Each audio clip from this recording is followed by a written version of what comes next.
Hola, ¿qué tal? Sean bienvenidos a esta cápsula educativa en el Canal 1, transmitido desde Villahermosa, Tabasco. Les saluda Cecilia Arias Gómez. El día de hoy estaremos hablando acerca del docente frente a la reforma educativa, teniendo como problemática el no reprobar a los estudiantes de educación básica.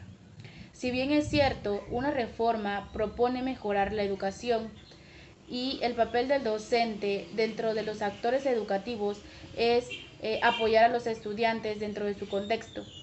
Pero en ocasiones no se le da la autoridad correspondiente al docente debido a que no evalúa de manera concreta, pues se le pide que pase de grado escolar a los estudiantes y en la actualidad es evidente que los resultados esperados no son los correctos y es por ello que consideramos importante abordar este tema. Para esto tenemos un enlace con la licenciada en Pedagogía, Violeta Peralta Hernández. Adelante. Licenciada, ¿nos podía mencionar cuál es la política educativa que pide a los docentes no reprobar a los estudiantes de educación básica? Hola, para mí es un placer estar en este programa. Soy la licenciada en Pedagogía Violeta del Carmen Peralta Hernández y me da mucho gusto que el día de hoy hablemos sobre la reforma educativa del año 2011-2012 que se dio en la época del presidente Felipe Calderón y terminó en la época de Enrique Peña Nieto. Bueno, esta reforma tenía algo muy en particular y era que en ese tiempo se planificó la idea de que ya no existieran los niños en reprobación. Ya no se podía decir que un niño era reprobado, se creía que eso era lo que iba a mejorar la educación y entonces en ese sentido se proponía que los niños en este caso fueran promovidos con asesorías o tutorías.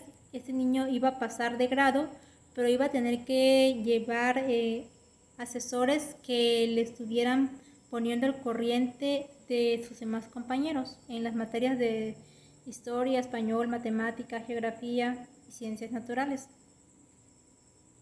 Entonces iba a estar en funcionamiento en una prueba piloto en el año 2011, pero iba a iniciar a nivel nacional hasta el 2013 para ver cómo funcionaba. Entonces sí se aprobó, sí fue aceptada. Empezaron junto con las escuelas de tiempo completo y de tiempo extendido, que también fue una prueba piloto. Las de tiempo extendido consistían en horarios de 8 de la mañana a 2:30 de la tarde y las de tiempo completo consistían en horarios de 8 de la mañana a 4 de la tarde. Y durante estas horas extra que llevaban los niños en clase, bueno, pues se proponía que fueran complementadas con clases extra de regularización o con clases como arte o educación física para mejorar la calidad educativa de la escuela. Al mismo tiempo, se proponía de que dejaran de existir las boletas de calificación y estas pasaran a ser cartillas. De acuerdo con lo que nos menciona la pedagoga, es importante tener en cuenta el papel del docente frente a la reforma educativa. Es por ello que a continuación tenemos un reportaje a cargo de Montserrat Paola Góngora Landero que nos menciona cuál es el papel del docente frente a la reforma. En el capítulo 5, 1.2 de las normas del control escolar, la SEP 2014-2015, en el numeral 73.2.1, apunta a la acreditación del primer grado de educación primaria, que se obtendrá por el solo hecho de haberlo cursado.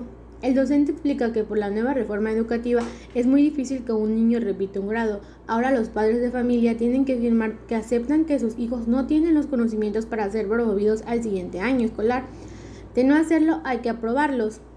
Por ejemplo, un docente tiene 12 niños y 12 niñas en un grupo que no tienen los conocimientos para pasar al siguiente grado, pero con la nueva reforma educativa no tienen que reprobarlos, tienen que aprobarlos. El docente le inquieta la impresión que tendrán sus colegas al recibir a esos alumnos, ya que le inquieta el saber que los maestros pueden pensar que no enseñó o que no explicó bien un tema, y eso sería muy difícil para el siguiente maestro, ya que atrasaría a los que van al corriente. De hecho, desde el preescolar ya vienen los cambios. La evaluación del desempeño de los alumnos será exclusivamente cualitativa, sin clasificar el aprovechamiento, ya sea satisfactorio o insuficiente o suficiente. Indica que desde hace muchos años las autoridades educativas difundieron la idea que la reprobación de los estudiantes en la primaria no ayudará para mejorar el desempeño académico de los mismos. Por ejemplo, en la primaria nadie puede reprobar el primer año, con solo asistir pasas. Lo mismo sucede en el sexto grado, no importa si saben los niños o no. Por cumplir con las asistencias hay que aprobarlos para llegar a la secundaria. El profesor tiene razón, porque incluso con materias reprobadas un alumno puede pasar al siguiente grado de acuerdo con el numeral 74.2.2.2 de las reformas del Centro Escolar la SEP 2014-2015, que indica que será promovido quien obtenga un control o un promedio mínimo de 6.0 en el grado cursado. No importa que el alumno acredite todas las asignaturas o las acredite todas. De hecho, las boletas cambiaron de nombre. Ahora son reporte de evaluación, que es un documento que avala oficialmente la acreditación parcial con un total y también ya sea un grado y el nivel de educación básica. En el caso de que un alumno tenga deficiencia o debilidades en una materia, en el reporte de evaluación el profesor debe incluir las estrategias y las herramientas que utilizará con el menor, así como una serie de recomendaciones a los padres de familia de cómo pueden ayudar en casa a sus hijos. De hecho, en las normas del control escolar, la SEP 2014-2015, en el numeral 74.2.2.2, incluyen un plan de trabajo de extraescolar con estrategias pedagógicas para apoyar el aprendizaje del alumno. Un docente indica que ser profesor es la profesión en la que te concentrarás para enseñar y en la que nunca dejarás de aprender y enseñar e innovar. Los profesores se enfrentan a diario a una normativa flexible y los padres de familia que van a la escuela como una guardería, situaciones que complican el trabajo del docente. Eso expresa un maestro. Gracias, Montserrat, por la información, la cual es muy interesante, ya que existe una discrepancia en el quehacer educativo, en el que se esperan resultados favorables, pero los estudiantes no están logrando los aprendizajes esperados correspondientes y se obtienen diversas consecuencias a través de pasar de grado escolar a los estudiantes sin haber obtenido un conocimiento favorable en su educación. Es por ello que en este enlace la licenciada en Pedagogía María Lucía Maimay nos menciona algunas consecuencias. Continuando con el tema, una de las consecuencias de dejar de reprobar a los alumnos de primaria o secundaria no ha implicado mejorar la calidad educativa. No ha sido nada provechoso, sino todo lo contrario. Que con el paso del tiempo han surgido problemas principalmente en los temas de desigualdad, inclusión y equidad educativas en los diversos niveles educativos. Esto al final de cuentas culmina con una deserción escolar. Implica también lo que es el avance de los alumnos, esto sin tener los conocimientos necesarios para continuar con su formación educativa. Con el paso del tiempo, esta mentalidad se extenderá a otros niveles educativos e incluso a otros sectores sociales, creando una generación de adultos irresponsables y comedidos. También actualmente se sigue viendo y analizando este tema con las condiciones que se ha pedido que ningún estudiante sea reprobado debido al tema de la pandemia del COVID-19, que mínimo se pasen los alumnos con 6 de calificación, y realmente es un problema bastante grave tanto para el alumno y para el docente. En este caso, el docente tiene que reconocer qué elementos lograron los alumnos y debido a eso tendrán más tarea que desarrollar para compensar aquellos procesos que no pudieron ser adquiridos desde un principio.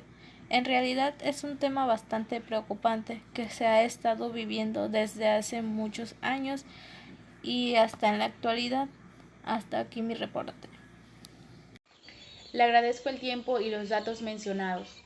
A continuación nos enlazaremos en una llamada con la pedagoga Paulina del Carmen Sastre Dionisio, quien nos mencionará su postura y experiencia acerca de esta reforma. Bueno, buen día, pedagoga. ¿Podría mencionarnos su postura y sus experiencias acerca de la reforma educativa que pide no reprobar a estudiantes de educación básica? Adelante.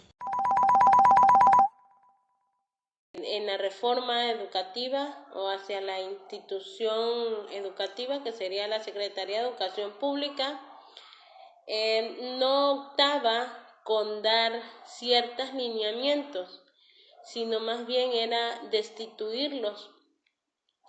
Y se cuenta que por ciertas situaciones no se trabajaba conforme fuera sus lineamientos de aprovechamiento ante el sistema educativo hacia los alumnos. Posteriormente, los maestros ante esta reforma se vieron muy discriminantes o muy discriminativos, ya que con ello se les prohibía o se les prioritaba ser un docente capaz, autónomo y de realizar sus propias actividades y trabajos colaborativos con los alumnos en diferentes tipos de aulas y de instituciones. Por ejemplo, uno de los maestros eran los de Oaxaca, Guerrero, Chiapas, que ellos se distinguían por su propia base de trabajo. Se dice también que los libros de texto gratuito normalmente tenían faltas de ortografía, y hacía que con esta nueva reforma educativa los padres de familia fueran más integrados hacia la institución. Por ejemplo, lo que eran los cobros o las cuotas gratuitas eran ya automáticamente dirigidos a que se tenían o establecidos de que se tenían que pagar, si no el niño no ingresaba a las aulas. Posteriormente también tenía que dar el padre de familia, tenía que asumir papeles que a él no le correspondía, por ejemplo, dar donaciones para que si el clima, que si el aseo personal de la institución, que todo esto lo hacía el gobierno lo hacía. Y entonces esto trae consigo muchos tipos de problemas, y los maestros fueron restringiéndose conforme a lo que eran sus aprendizajes, sus tipos de aprendizaje hacia los alumnos, sus tipos de enseñanza. A los maestros se les hacía cada 3 meses, se les hacía un examen. Posteriormente, para saber si el maestro era apto o no era apto para seguir con el alumnado.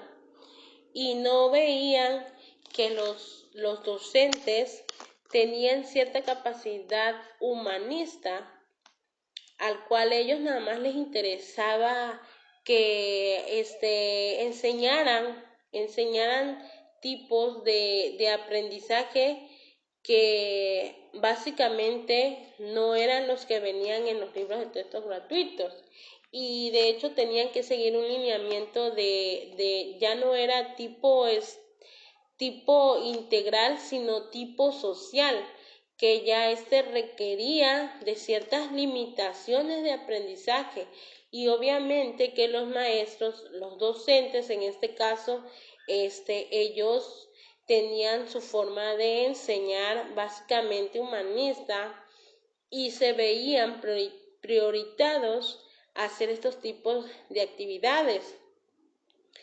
Este tipo de reforma educativa pues también pues afectaba, y si nos damos cuenta hoy día la nueva reforma que se están estipulando, pues obviamente el docente tiene que contribuir a ello, y con esto se limitan muchas fracciones que a nosotros pedagógicamente no está asumido para hacer ese tipo de responsabilidades, sino ya dijéramos nosotros que es antipedagógico. Y normalmente la reforma educativa decía que se iban a implementar proyectos educativos pedagógicamente. A mí me interesa, ya que soy una alumna de la unidad 271 de la Universidad Pedagógica Nacional. Estoy estudiando actualmente la licenciatura en Pedagogía en 7º semestre. Eso requiere una suma importancia para nosotros, bueno, para mí, ya que nos vamos a regir ante estas reformas y por lo tanto hay que contribuir al material que se está pidiendo en base a eso. Pero automáticamente si nos ponemos a ver esos sistemas de reformas y nos ponemos a pensar qué haría el docente ante ese sistema educativo o ante los sistemas educativos, y cómo el docente se debe de agrupar o implementar sus actividades, ¿verdad?, ante el sistema. Entonces yo diría que pues optáramos por seguir enseñando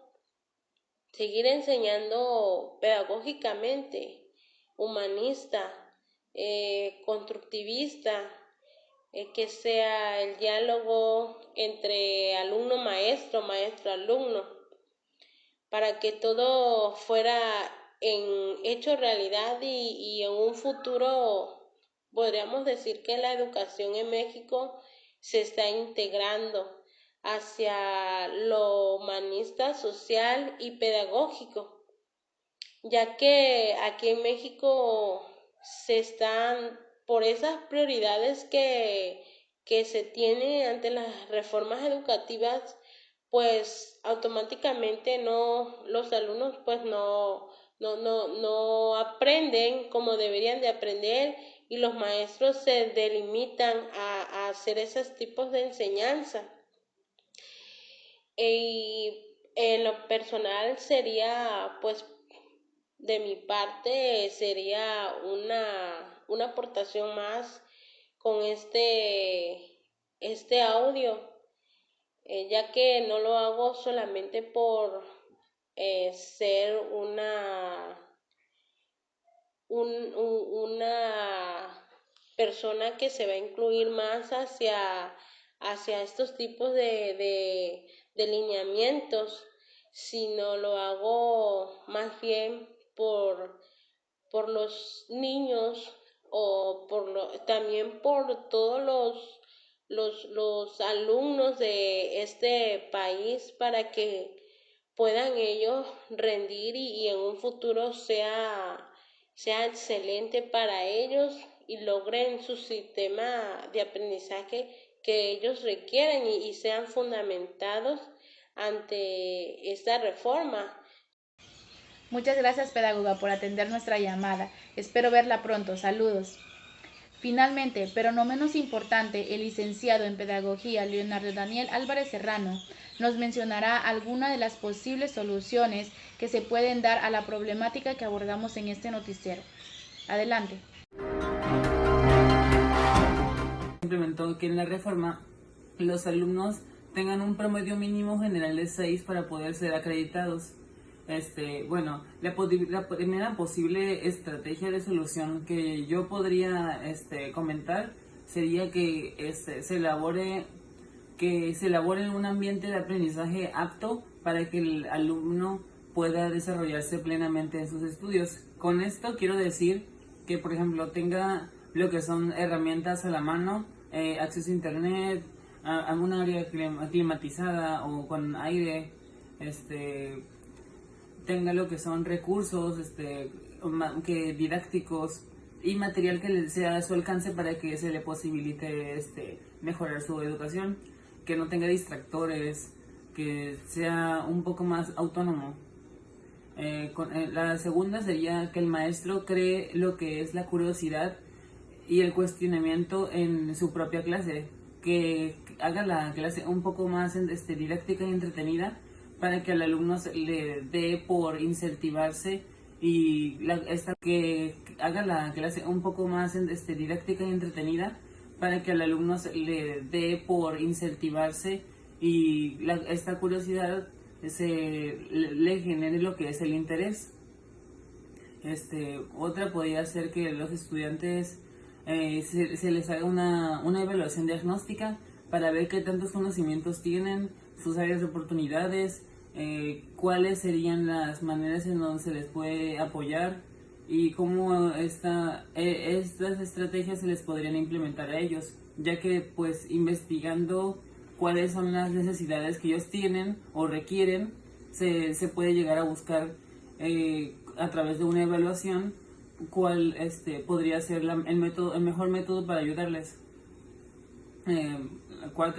Otra posible solución podría ser que los estudiantes utilicen diferentes técnicas innovadoras para participar en la clase, que los alumnos en la misma clase interactúen de una manera un poco más crítica a través del desarrollo personal, que se les fomenten lo que es los valores, la inclusión de actividades, la participación colectiva y el desarrollo general.